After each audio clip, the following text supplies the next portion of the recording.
सुप्रभातम। आज की योग कार्यशाला की शुरुआत हम प्रार्थना से करेंगे। पाँव की एड़ियां जुड़ी हुई,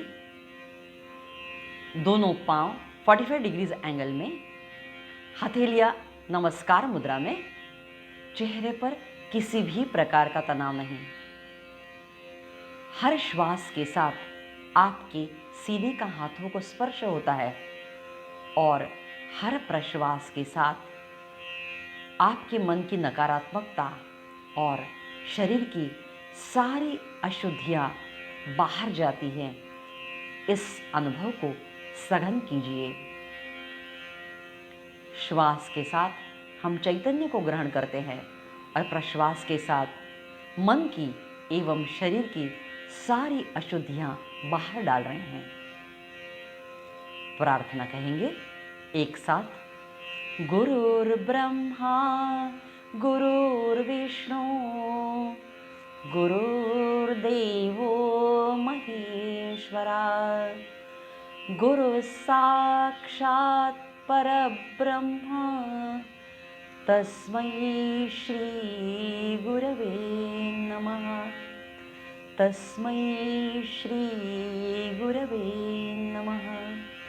तस्मै श्री गुरवे नमः। आज के योग कार्यशाला में हम मालासन या गार्लैंड पोज किस प्रकार से किया जाता है उसे सीखेंगे। आसन स्थिति, दोनों पाँव की एड़ियों में अंतर और पाँव 45 डिग्रीज। अब एकम में धीरे धीरे हमें नीचे आना है, लेकिन हम उत्कटासन की तरह एड़ियां नहीं उठाएंगे। एड़ियां जगह पर ही। एकम। अब हथेलियां जो है जमीन पर रख देना है। द्वे में अब नमस्कार मुद्रा करना है। द्वे। यह पूर्ण स्थिति है आसन की। चेहरा एकदम शिथिल रखिए, चेहरे का प्रत्येक स्नायु शिथिल। और अब यह पूर्ण स्थिति में बाएं हथेली दाहिनी हथेली के ऊपर प्रेस करना है और दाहिनी हथेली बाएं हथेली के ऊपर प्रेस करना है। उसी प्रकार हमारी कोहनियां जो है वो घुटनों के ऊपर, उससे घुटने पर उसका थोड़ा बल देना है, थोड़ा प्रेशर देना है घुटनों पर। यह हमारी पूर्ण स्थिति है। यह पूर्ण स्थिति पूर्ण स्थिति में हमको साधारण पहले हफ्ते में हम केवल 1 या 1.5 मिनट करेंगे। धीरे धीरे इसका अवधि बढ़ाएंगे 3 मिनट तक।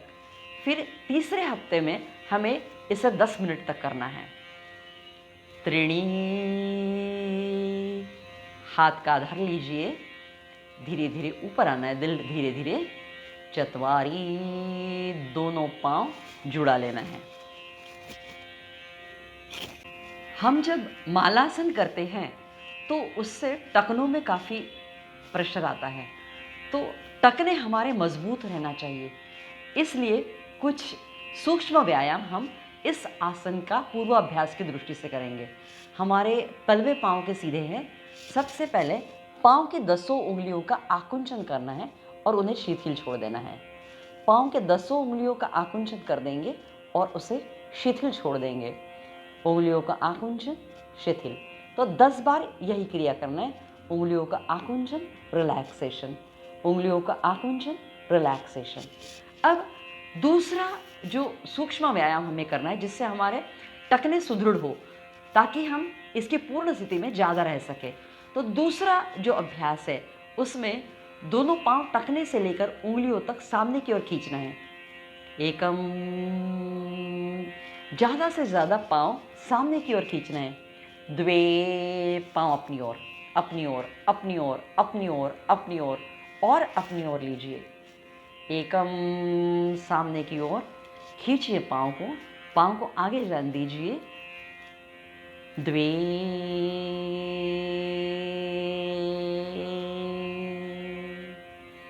एकम। आगे ले जाने के बाद पांव को खींचना है। द्वे। अपनी ओर, अपनी ओर। जब हम पाँव को अपनी ओर खींचते हैं तो उसका तनाव हमारे जंघाओं तक हमें महसूस होना चाहिए। अब तीसरा सूक्ष्म व्यायाम हमारे टखनों को सुदृढ़ करने के लिए, दोनों पांव दाहिनी ओर ले जाइए, सामने ले जाइए, बाईं ओर ले आइए और अपनी ओर ले आइए।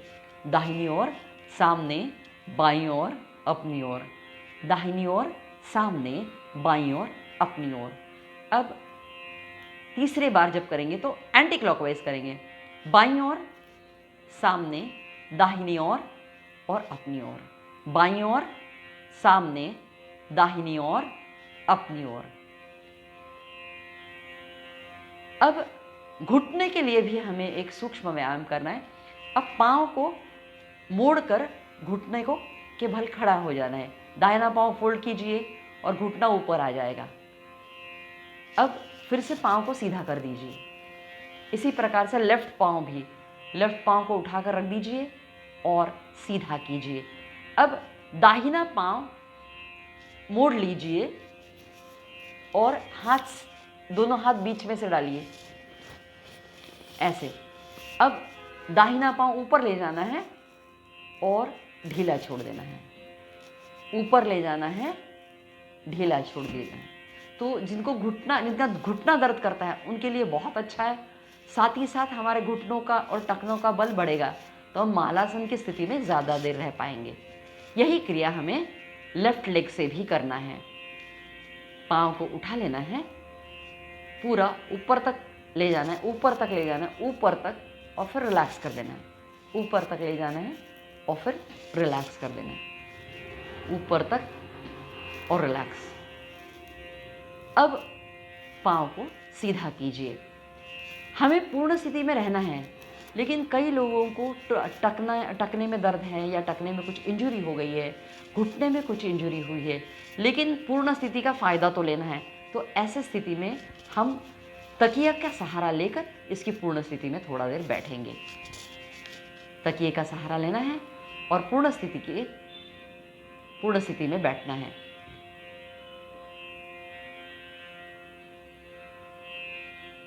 हमारी जो आसन की पूर्ण स्थिति है, एकम,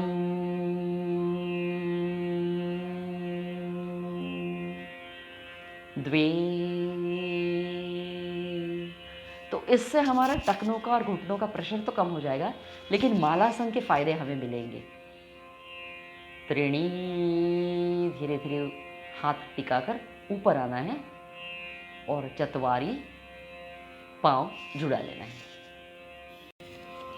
धीरे धीरे सूर्य नमस्कार की 5 की स्थिति में आने के पश्चात मकरासन में आ जाइए।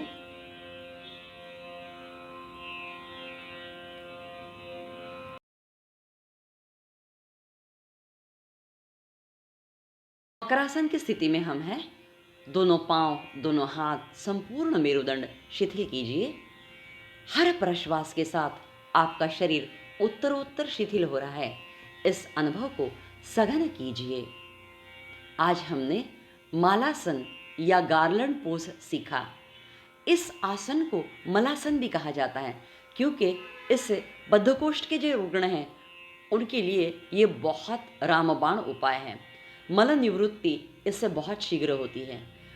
जब आप 6 बजे उठते हैं समझो, तो 6:10 के पहले तुरंत इसे कर लीजिए। उठने के तुरंत बाद आप यदि गुनगुना पानी पीकर ये करते हैं तो आपको ज़्यादा लाभ होता।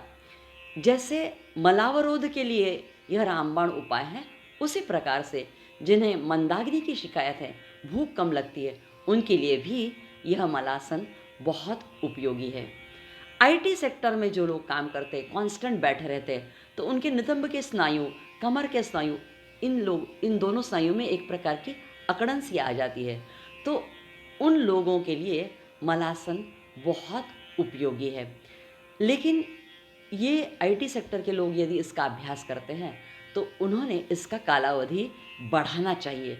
तो तकिया का सहारा ले सकते हैं, और जैसे मैंने कल बताया कि पहले हम सूक्ष्म व्यायाम करेंगे ताकि हम इसकी पूर्ण स्थिति में ज़्यादा देर रह सकेंगे। पीठ दर्द के लिए, घुटने दर्द के लिए, टखने के दर्द के लिए भी मलासन बहुत उपयोगी है।